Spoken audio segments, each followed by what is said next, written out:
Assalamualaikum warahmatullahi wabarakatuh.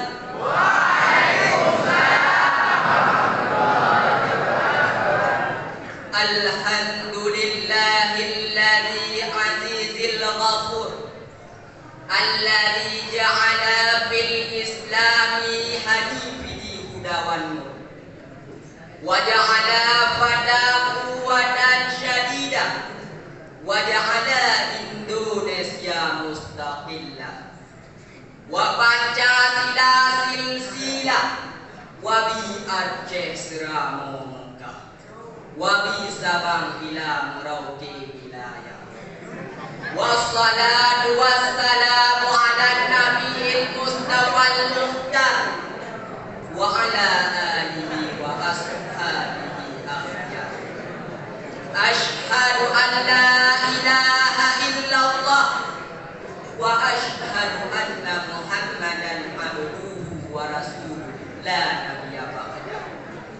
Allahumma rabbi shrah li sadri wa yassir li amri wahlul 'uqdatam min lisani yafqahu qawli. Amma sesudah mengucapkan basmalah, hamdalah, salat dan salam, kata-kata ta'zim wal ikraman kami yang terutama sekali kepada dewan juri yang kami muliakan, para da'i yang kami segani, sidang pendengar yang kami hormati. Semoga kita semua dirahmati oleh Allah Subhanahu wa taala. Ma'asyiral muslimin rahimakumullah. Dewan juri yang dimuliakan oleh Allah. Aceh menangis, Iskandar muda meneteskan air mata jika melihat kepribadian anak bangsa yang kian hari kian merosot moralnya, makin merusak akhlaknya. Banyak anak yang tak menghargai orang tuanya, tak sedikit santri yang berani melawan gurunya. Coba kita baca di koran kejadian di Aceh Tengah. Seorang anak tega membunuh ibu kandungnya sendiri demi harta warisan. Sedangkan di Aceh Selatan, kejadian yang cukup mengerikan, yaitu seorang santri tega menganiaya gurunya hingga meninggal dunia. Ini menggambarkan bahwa anak bangsa gagal memaknai sila kedua, yaitu Pancasila, yakni kemanusiaan yang adil dan beradab. Dan ini adalah salah satu dari sekian banyaknya kemerosotan. Lalu apa solusi yang tepat serta jalan keluar agar masalah teratasi? Jawabannya adalah kami rangkul dalam satu pidato yang telah kami beri judul Peran Dayah dalam Membentengi Umat Islam.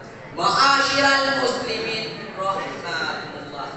Dewan juri yang dimuliakan oleh Allah. Berdasarkan Undang-Undang Dasar 1945, Panglima mengembang visi untuk mencerdaskan kehidupan bangsa, dan Aceh telah berhasil menjalankan tugasnya dengan melahirkan jutaan generasi yang gemilang.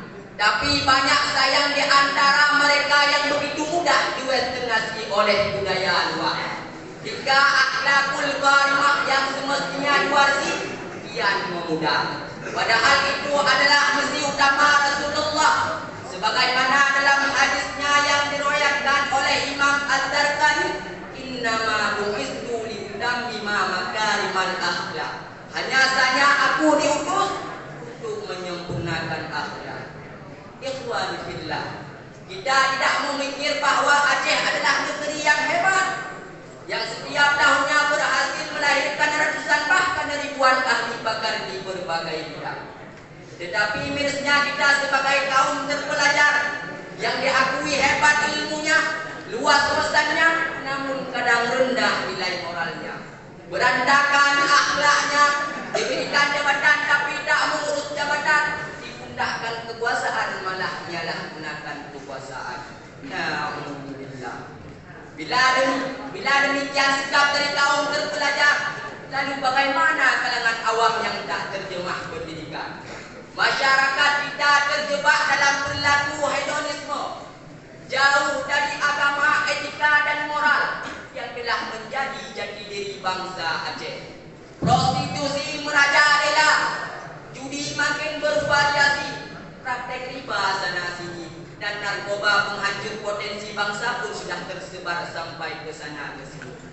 Bila kondisi ini terus-menerus dibiarkan, tidak mustahil rasanya Aceh bahkan Indonesia dikendalikan oleh generasi yang tak beradab, minim etika dan moral. Lalu apa yang mesti kita lakukan untuk suatu gerakan perubahan?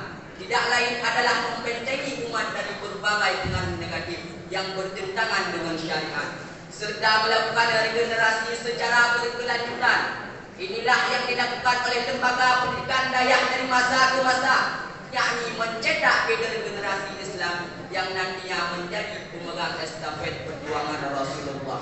Yang pertama dengan mental umat, kedua bermoral Abu Bakar, ketiga secerdas Ali, keempat sedermawan Utsman. Adapun penerapan sistem regenerasi ini berasal dari anjuran Al-Quran surah An-Nisa ayat 9 yang berbunyi, A'udzu billahi minasyaitonir rajim. Bismillahirrahmanirrahim. Wal yakhshal ladzina law taraku min khalfihim dzurriyyatan dhi'afan khafu 'alaihim falyattaqullah wal yaqulu qawlan sadida. Shadaqallahul adzim. Yang artinya, dan hendaklah takut orang-orang yang seandainya mereka meninggalkan keturunan yang lemah di belakang mereka, yang mereka khawatir terhadap mereka. Oleh sebab itu, hendaklah mereka bertakwa kepada Allah dan mengatakan perkataan yang benar.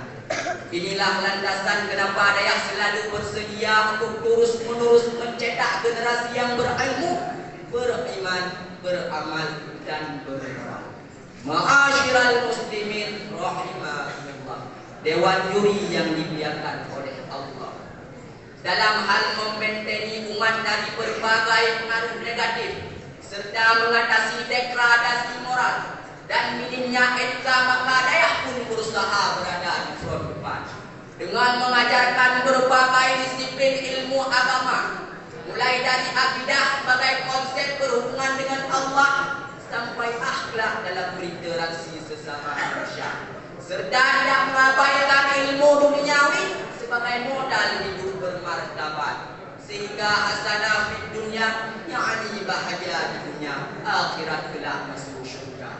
Adapun konsep yang ditempuh di Dayak dalam hal perbaikan sesuai dengan perkataan Imam Malik bin Anas radhiyallahu anhu, lan yasluha akhiru hadhihi ummah, tidak bisa memperbaiki kondisi akhir umat ini illa ma aslaha awwalaha, kecuali dengan mengikuti konsep perbaikan generasi yang telah terdahulu. Sejarah pun telah membuktikan bahwa untuk memperbaiki akhlak kita harus memperbaiki agama. Mari bertamasya sejenak ke masa Imam Al-Ghazali saat beliau berumur 47 tahun. Tepatnya 924 tahun yang lalu terjadi pertumpahan darah. Perang berlangsung selama 4 tahun lamanya hingga pasukan Salib berhasil memasuki kota suci Yerusalem. Bahkan para sejarawan mencatat terdapat genangan darah setinggi mata kaki dalam Masjidil Aqsa, sedangkan di pusat kota mayat-mayat ditumpuk menjulang tinggi bagaikan piramida dan dibakar tanpa bertepi manusiaan. Umat Islam lemah dan terpecah belah. Dan langkah awal Imam Al-Ghazali dalam memperbaiki kemerosotan ini ialah menyerukan kepada umat agar menghidupkan kembali ilmu agama. Dengan landasan inilah beliau menuliskan karyanya Ihya Ulumuddin. Setiap muslim yang membaca akan disambut oleh kitabul ilmi yang oleh Imam Al-Ghazali menjadikan mata tombak untuk meluluhlantakkan kerancuan pemahaman umat Islam. Kontribusi karya beliau begitu nampak ketika umat Islam berubah menjadi drastis, masyarakat yang berilmu, beriman, beramal, dan bermoral.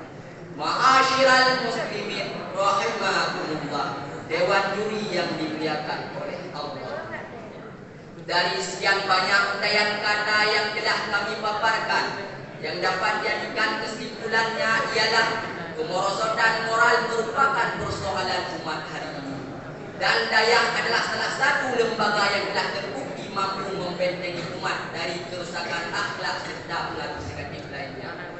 Dengan mengajarkan katadah ilmuwan Islam kepada umat lintas generasi sejak zaman Kesultanan sampai kini zaman milenial. Hanya sekian dan demikian yang dapat kami sampaikan. Terima kasih atas segala perhatian. Mohon maaf atas segala kekurangan. Akhirul kalam, wabillahi taufiq wal hidayah, waridha wal inayah. Wassalamualaikum warahmatullahi wabarakatuh.